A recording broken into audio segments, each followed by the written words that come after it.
Welcome to Robinhood's competitive classes once again. Today we are going to take almost 5 topics from the syllabus of JKSSB class 4 posts. On your demand, we are going to study practice sets today. We will begin with articles, prepositions, and then synonyms, and then we will do antonyms and then sentence.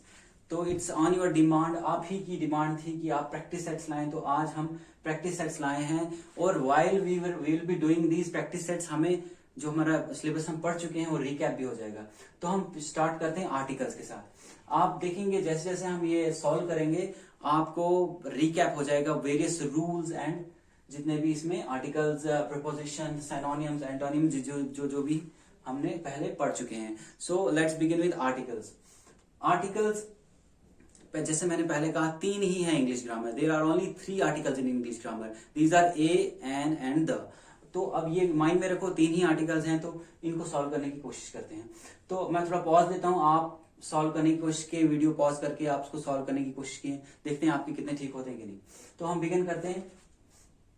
पहला question है, are these dash pencils you want. Question है are these dash pencils you want. तो यहाँ पे जो both the speaker and the listener, उन दोनों को पता है हम किसी चीज की बात कर रहे हैं.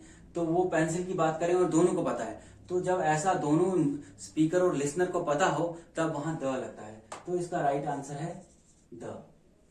ओके, तो ये हमारा फर्स्ट रूल रिवाइज भी हो गया. अगेन दूसरा देखते हैं, whales are dashed biggest animals. तो पहले ही मैंने जैसे कहा है लास्ट वीडियो में कि सुपरलेटिव डिग्री हो, जैसे बिगेस्ट, स्मॉलेस्ट, थिनेस्ट, तो वहां हमेशा द लगता है. तो whales are the biggest animals. अब थर्ड पे चलते हैं. I have got dash dog and 2 stupid cats. Dash dog is very old. तो आप रूल्स को मेमोराइज करें. I have got dash dog. अब ये डॉग है, यहाँ पे ये आपको पता है सिंगुलर काउंटेबल नाउन है, उसके साथ हमेशा ए लगता है. यहाँ एन और ए का चक्कर नहीं है. तो यहाँ पे ये सिंपली क्या है, ये एक कॉन्सोनेंट है और ये सिंगुलर है और काउंटेबल है, तो यहाँ सिंपल ए लगेगा. तो आई have got a dog and 2 stupid cats. Dash dog is very old. अब देखिए तीसरा रूल है कि डॉग पहले ही मेंशन हो गया सेंटेंस में. तो जब डॉग पहले ही मेंशन हो गया सेंटेंस में, तो दूसरी बार जब वो अगर वो और आए तो वो हमेशा द लगेगा. तो यहां पे लगेगा the dog is very old. Again next देखते हैं हम, Europe is dash continent and Mallorca is dash island. तो इसमें क्या लगेगा, अगेन कॉन्टिनेंट जो है ये सिंगुलर है और काउंटेबल है, तो इसके लिए इसके साथ क्या लगेगा, Europe is a continent and Mallorca is dash island. Again यहां पे वॉवल आ रहा है, वॉवल साउंड आ रही है, तो उसके साथ हमेशा एन लगता है. तो ये है Europe is a continent and Mallorca is an island. तो आगे नेक्स्ट चलते हैं. The word water is dash uncountable noun. The word water is dash uncountable noun. Again un, U N, un, आ की साउंड आ रही है, तो वॉवल की साउंड आ रही है, तो इसके साथ भी एन लगेगा. ओके, अगेन नेक्स्ट चलते हैं. Summer is dash best period in England. तो बेस्ट है अगेन सुपरलेटिव डिग्री. अगेन मैंने कहा डिग्री कंपैरिजन, जहां पे सुपरलेटिव डिग्री आए, बिगेस्ट, स्मॉलेस्ट, वहां हमेशा द यूज होगा. तो summer is the best period in England. Next देखते हैं हम, he is dash BA and dash MA in English. इस सेंटेंस को जरा गौर से देखना. तो he is dash BA, again singular है, काउंटेबल है, तो यहाँ पे और यहाँ पे वॉवल और उसका कॉन्सोनेंट का, ये कॉन्सोनेंट है simple. He is a BA, आ लगेगा, and dash M in English. M की साउंड देखो, आ की साउंड आ रही है ना, एम अगर आप लिखोगे ए एम होता है, तो एम की साउंड आ रही है, आ की साउंड कर रही है, तो यहाँ हमेशा एन लगेगा.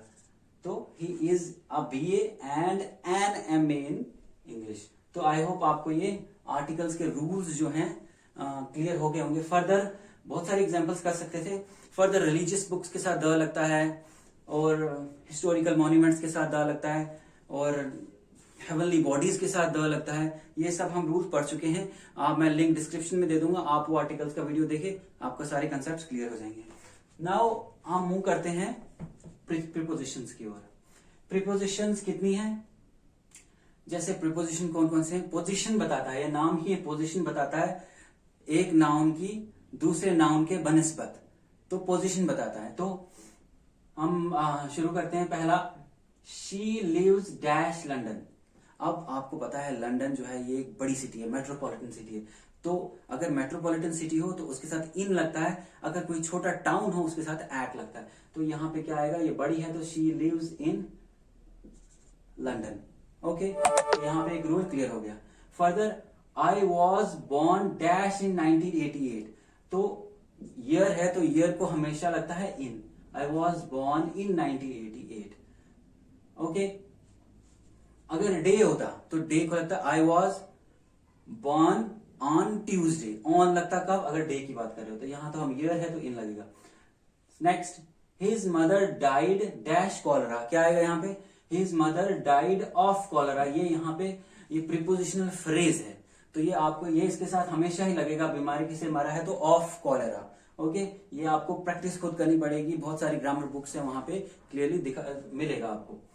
Again next, the PM lives dash 10 car street.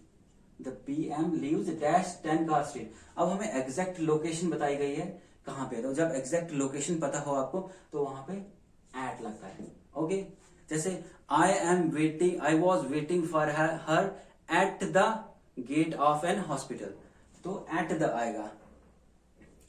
जैसे अब next, I write dash a pen. तो अगर हम इंस्ट्रूमेंट यूज कर रहे हैं तो वहां पे हमेशा क्या लगता है? विद। इंपॉर्टेंट पॉइंट है। नेक्स्ट आप देखें, he went to school dash walk. यहां पे आएगा बाय वॉक। यहां पे खुद चल के गया है, उसकी लिविंग बॉडी यूज हुई तो बाय वॉक या बाय फुट भी बोल सकते हैं। Again, she will come dash Christmas day. तो जब डे की बात हो रही है, she will come on Christmas day, day की बात हो रही है। यहां पे ईयर की बात हो रही थी, इन आ गया था। Again, divide this apple. Important है, it will be asked in the examination surely. Divide this apple dash Ram and Shyam. दो ही बंदे हैं, राम एंड श्याम, तो रूल क्या है? Divide this apple between Ram and Shyam. Next, divide this apple dash Ram and Rahim था, sorry, Ram, Rahim, Ashok and Tom. तो क्लियरली आपको दिख रहा है कि मोर देन 2 है, तो वहां पे क्या लगता है? एमंग। अगर 2 से ज्यादा हो तो बिटवीन नहीं लगेगा, एमंग लगेगा। तो आई होप ये प्रीपोजिशन के कुछ रूल्स थे, ये यहाँ पे आपको आ गए होंगे। तो फर्दर हम अब चलते हैं सिनोनिम्स। ये आपके सिलेबस में है, तो इसमें कुछ समझाने का कुछ तो है नहीं, मगर फिर भी क्लास 4 के स्टूडेंट्स जो हैं, मे बी काफी स्टूडेंट्स को ये कॉन्सेप्ट ना हो, तो मैं बता दूं सिनोनियम क्या हुआ और एंटोनियम क्या हुआ। सिनोनियम्स क्या हुए? सिनोनियम्स वो हुए, synonyms mean similar in meaning. S याद रखें, एस मीन्स सिमिलर। सिमिलर मतलब एक जैसा मतलब हो, आइडेंटिकल नहीं है मीनिंग, मगर सिमिलर मीनिंग है। जैसे कि एड, एड का आप सिनोनियम कौन कौन सा आता है? Similar meaning.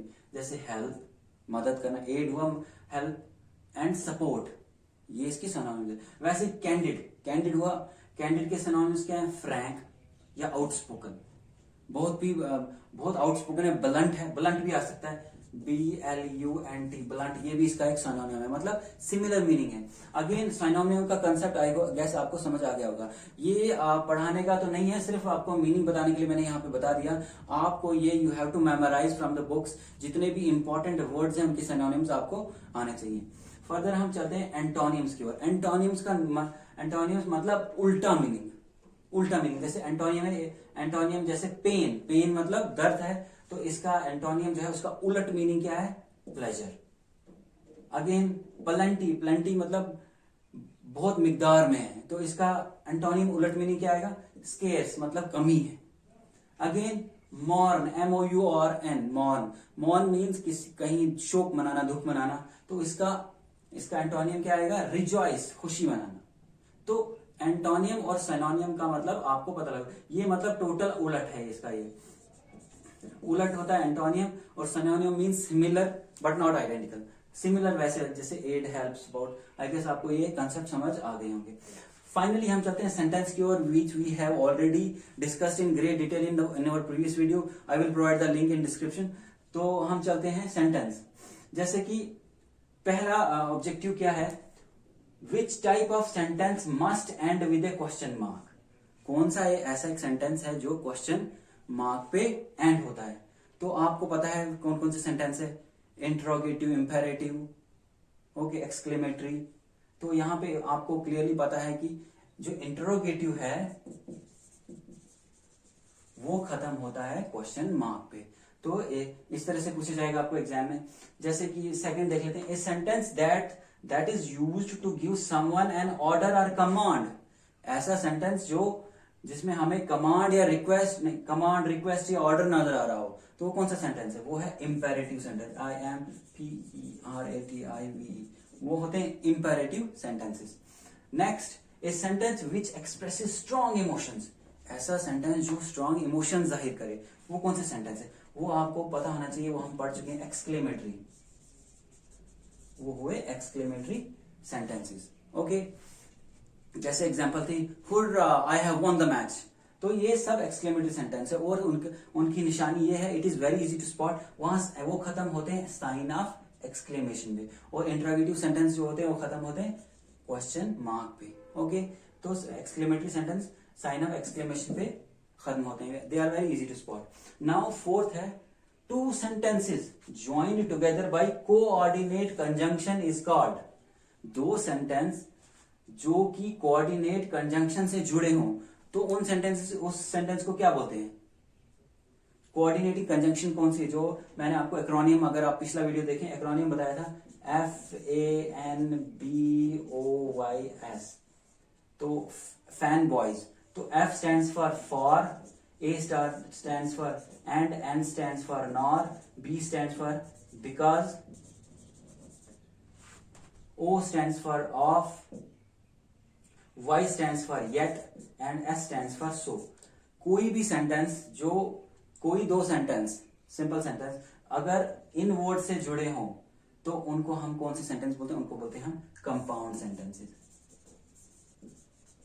कंपाउंड सेंटेंसेस, जैसे सिंपल, कॉम्प्लेक्स, कंपाउंड, वो हम पढ़ चुके हैं। आई will provide the link in the description. तो आप वो देखें, आपको सिंपल, कंपाउंड, कॉम्प्लेक्स सेंटेंस में पता लग जाएगा। और इंट्रोगेटिव, इंपेरेटिव, एक्सक्लेमेटरी और जो भी सेंटेंस हम पढ़ चुके हैं वो आप वहां पे, मैं लिंक प्रोवाइड कर दूंगा डिस्क्रिप्शन में, आपको पता लग जाएगा। सो आई होप आपको ये सारे concepts, article, prepositions, synonyms, antonyms and sentence के जितने भी प्रैक्टिस सेट था, हम और प्रैक्टिस सेट्स के साथ आपके सामने आएंगे। So thank you very much, kindly subscribe to this channel. Thank you very much.